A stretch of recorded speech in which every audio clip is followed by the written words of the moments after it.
Hindu philosophy says that the first secret for successful relationships is for us to forgive others. We must have a capacity to give others freedom and be unconditional in our forgiveness. Too many relationships get spoiled because we think that we are in the right. We are not unconditional. But the spiritual attitude is to allow a certain freedom and forgiveness. This creates a trust, a deep loyalty within every relationship, be it the relationship between parents and children, husbands and wives, friends. This quality of forgiveness, acceptance, trust, loyalty, and it all begins with a feeling of unconditionally being able to forgive the other. So that's the first secret. The second secret is that our relationships, our human relationships, are only reflections of our relationship with the infinite.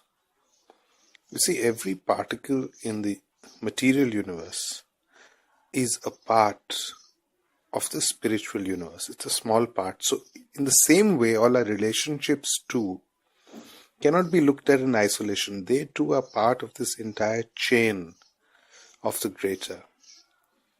They too are just waves on the ocean of life, the ocean of existence. So if we look at our relationships in this broader perspective, this greater perspective, this feeling that they are important, and our ability to give them that due importance arises in our lives, then our relationships grow deeper. They find deeper roots. So this ability to see the greater even in our everyday relationships, in our casual relationships, is very important. It roots and deepens every relationship we have in life and gives it meaning. Now the third thing is that, you see, we become unnecessarily worried about our relationships. So the third thing is to do things to relate to the other with a sense of let go, not with a sense of possessiveness and worry and anxiety. The basic problem in relationships is the spiritual consciousness. And this spiritual consciousness is a product of letting go of our unnecessary anxieties, the small things which nag at our relationships.